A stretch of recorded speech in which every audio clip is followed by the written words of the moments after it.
I consider myself a late bloomer because I never competed before I was 60 years old.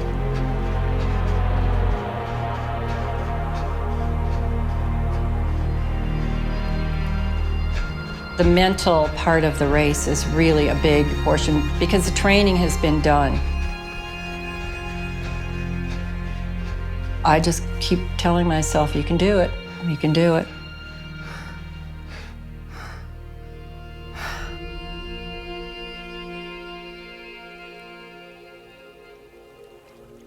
So I fell and twisted my knee, and I never did anything about it. I just let it heal and was done and went on with life. And then it just kept getting more and more sore.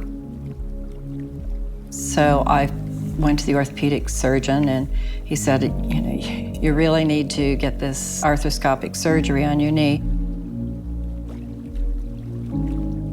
I was first injured when I was 21.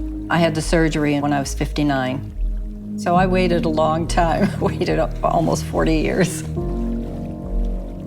I was on crutches for a few weeks, but I was rehabbing my knee. My son Pat said, why don't you come and do this all-women's triathlon? And I looked at him and I said, I can't run. And he said, well, you can always walk. I kind of pushed her to maybe give it a shot if she wanted to, and she did. It was a short sprint race, and I came in first in the fat tire division. He has coached me ever since.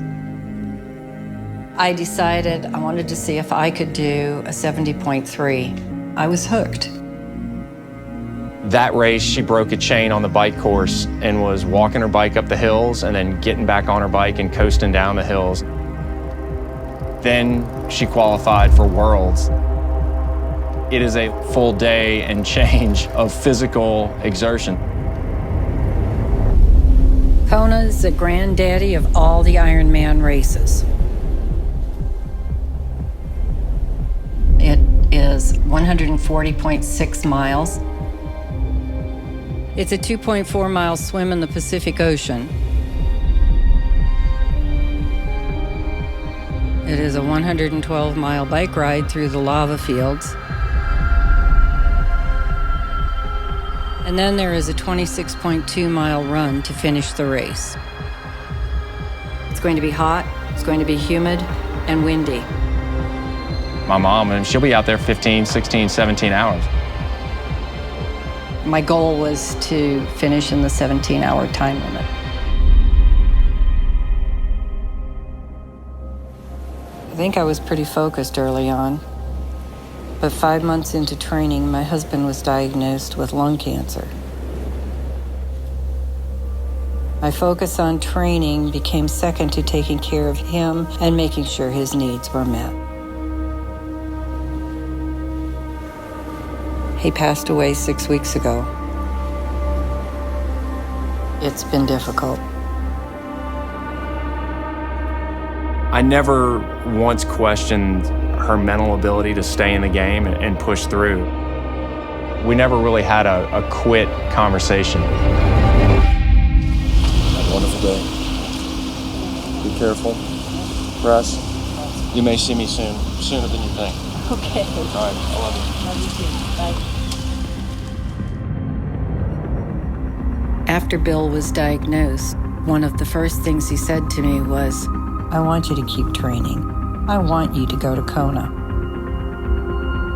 I would get my workouts in before we would go in for radiation. Training helped me cope with the fact that I was losing the love of my life.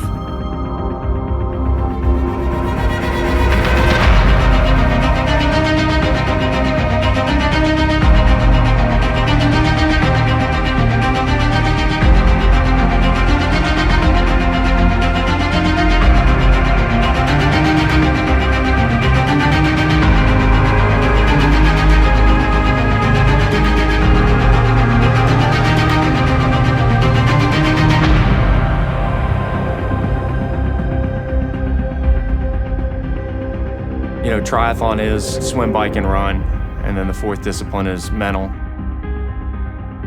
kind of get to a spot where you question if you want to keep going. It gets hard. I don't know that being mentally strong was something that we ever talked about, but it was always like, hey, if we're gonna go do this, we're gonna see it through and we're gonna push through it. Now, Miss Willows. Gulfport's rooting for you. Thank you. You got this. Keep it up. Keep it going.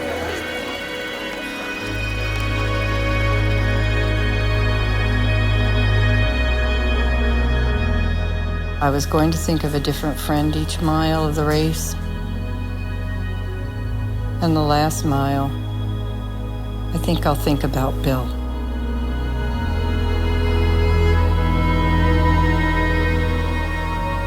If I can't finish the race, it will be because they are dragging me off the course. Quitting is just not an option.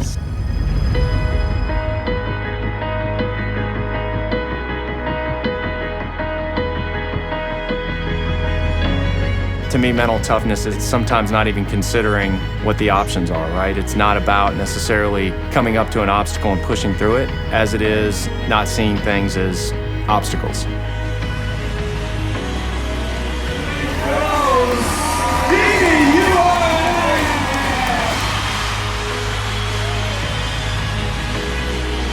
Life can change in an instant.